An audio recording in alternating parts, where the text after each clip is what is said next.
Hello there, Sharks. I'm here today with the King Shark, Matt Affleck. We're going to be going through a hand he played in the World Series of Poker main event on day one. What's one piece of advice you have for people playing their first World Series of Poker main event?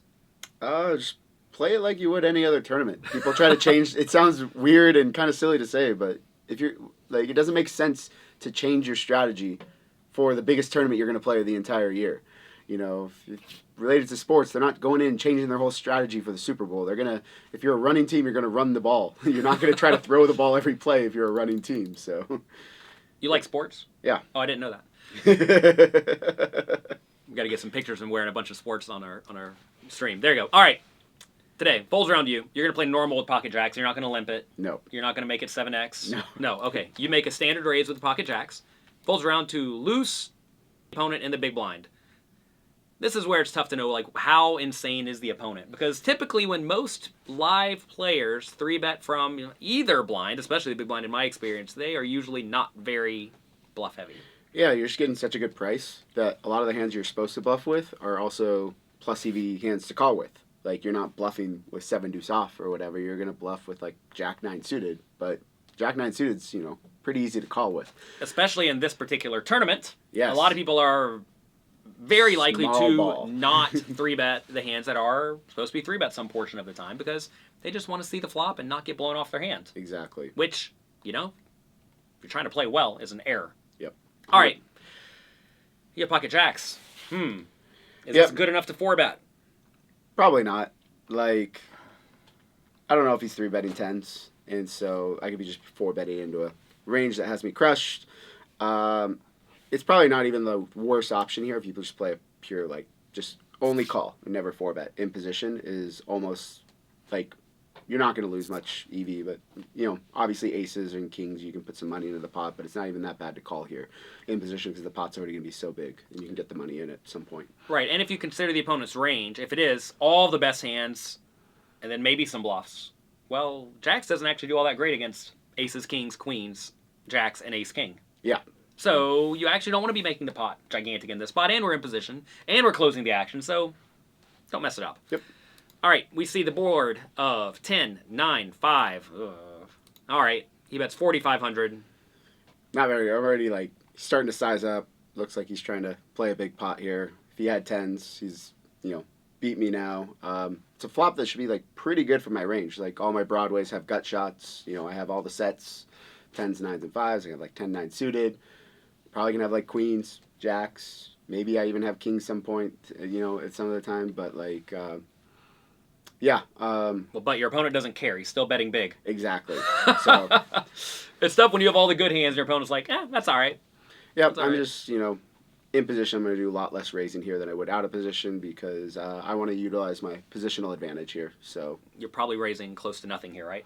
Yeah, I might, like, if I have kings, I'll probably raise now to, like, because I can get it in against queens and jacks. With jacks, there's no overpair I can get it in against. So, like, kings are probably the hand. And if I, like, slow played aces pre-flop, which I would probably do a decent amount here, I'd probably raise now to get it in against, like, kings and queens. So those are probably, like, the two hands I'm going to do raising with here. Okay. So he bets 4,500. We can't fold. It's a tough spot, but whatever we call. Turn is now the king of clubs, and the opponent decides to pull out another big bet. 11,000 with 21 behind. I want all of you to take a second and think about this spot with the pocket jacks. We have a gut shot. We have a pretty good pair. But the opponent seems to be trying to put his money in. Pause the video and write what you would do in the comments section below. Do we fold? Do we call? Or do we go with it?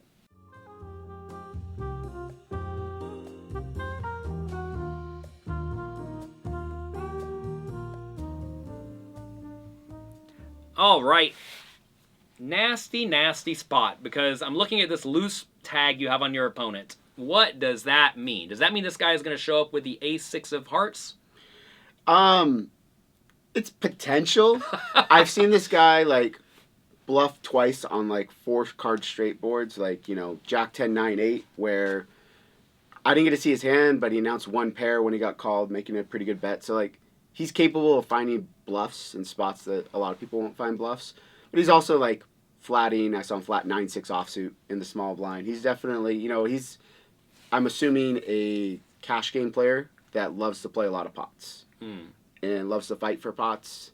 And so this is already like a pretty tough spot here. Yeah. So the thing is, a lot of people, when they fight for pots, it's often not for all of their money. Yeah, 100%. They'll jockey for the small and medium pots. But when all the money goes in, a lot of these cash game players have the nuts. Yeah. Which is a little bit unnerving. So let's try to figure out some bluffs the opponent could logically have if they're not insane. Yep. Which, loose spazzy doesn't mean insane. It just means battling, right? So I guess the most obvious bluffs have a queen or a jack in them, don't they? Yeah, like ace queen, ace jack are the most obvious ones. Maybe a club flush draw? Yeah, I actually think the jack of clubs is a bad card to have in my hand. Blocking like ace jack of clubs specifically. Yeah. And so like the jack of clubs isn't the best card. Actually, to be honest, in this spot, I was thinking a lot more about my range almost than my opponent's range. Okay. And so I'm just thinking like I call the flop, and then the king comes, and while it's probably a good card for the big blind, it's also a really good card for me because I'm gonna have never folding king jack on the flop, never folding king queen on the flop. If I had like jack 10 or jack 9 suited, those all improve. I'm not folding like ace queen of clubs, ace jack of clubs. Maybe even like jack. Yeah, queen jack. I have all the queen jacks. Can have hands like 8-7 of clubs, 7-6 of clubs. I have a lot of really, really strong hands here. You would still slow play sets on the flop, too. I still have 10s, 9s, 5s, probably 10-9 suited. You have a lot of really good hands. Yeah. Okay, so what's it mean if you have a lot of really good hands? What do you do with the hands that are at the bottom of the really good hand range? You start folding hands that appear to be really good hands. And so the question here is jacks, like, do we need to call with jacks here? And so that's like the question you guys need to ask yourself here. And I just think the king here is just way too good of a card for me that I don't need to continue here with jacks. If this was like a deuce, this becomes like a way tougher spot here if he starts firing again. Because then all my king jacks, king queens, jack 10 didn't improve, jack 9 suited didn't improve. I have all these hands that I floated with, club draws, ace queen, ace jack, that didn't improve. But a lot of my floats improved here. So, given that's the case, we have the pocket jacks, it's not nearly as good as it may naturally appear to a lot of people because it's a pair and a gut shot, right? Pair and a gut shot's pretty good.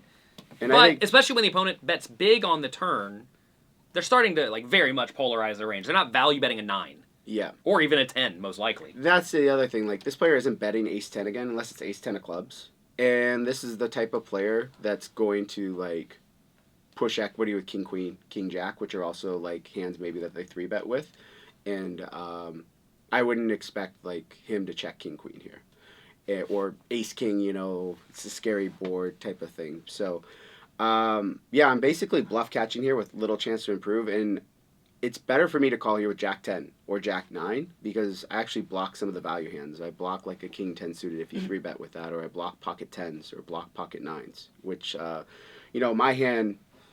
Yeah, I block queen jack, but having a pair on board is almost always, like, having a 10 in your hand, so like queen 10 or jack 10 is always going to be better to bluff catch with here. It also gives them more outs. Jacks. Correct. You're going to have 5 more outs to improve. And it blocks fewer of their bluffs. Yes, 100%.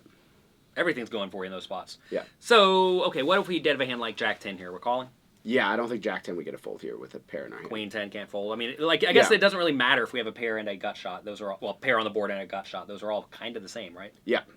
So we're continuing like queen 9, is that the same as queen 10, effectively? Yeah, I mean, queen 10 might have better in terms of, like, he might 3-bet 10s and not 3-bet 9s, where queen 10 becomes a lot more relevant than queen 9. Okay. But we don't ever, like, I don't know that.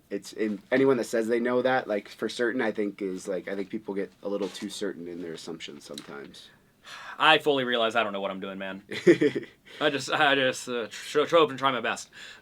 Okay, so if we do call with hands like jack 10, a lot of people worry that we are just folding it every time we miss on the river.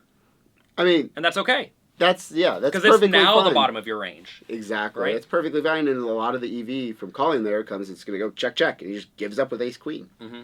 Also, I think a lot of people make the error of only calling with stuff like jack 10, and they don't ever slow play or call with a king. They just always rip it in because they don't want to get outdrawn, or they want to pick up the pot right now. Whatever their logic is, it's not good logic. You have to make sure you protect your calling range so it's not all marginal, because then you're going to drastically overfold to any river bet that comes in. So make sure you call with your good hands.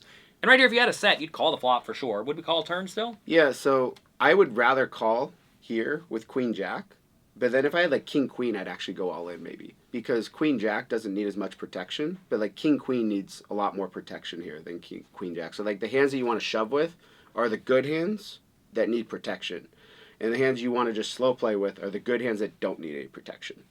Right. So I guess straights and sets would fall into that category pretty much. Yeah. Okay. Cool. This time, did you do what you said you were going to do? Or did you go all in? You went all in, didn't you? Oh, no, you folded. All right, you played great, as usual. I think you played it great. I probably lose another 11,000 there. But you're right. You just got to get out of the way. This is effectively the bottom of your range, or very near it, and it's okay to fold the bottom of your range. It's okay to fold and concede pots. A lot of people want to see the river. See what happens. It's okay. You don't got to see what happens. Thank you for the hand. This was a fun one. Yeah, this is kind of an important pot. Why was it an important pot? Because a lot of people go broke here, right? Yeah. Or lose a lot more money. I mean, this pot's going to get really big, and then, like, a queen or a jack could come, and I could be, like, you could have ace queen or ace jack, and then now I'm losing it all on the river, so. You hung out. You survived. You only have 32,000, only half a starting stack, but.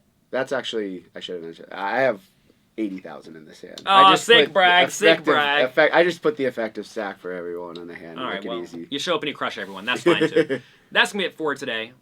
Where can people find you on the internet? You can find me on Twitter, McMatto Poker, and then on Poker Coaching, I do a weekly live webinar every Wednesday. Awesome. Get in there. Check it out.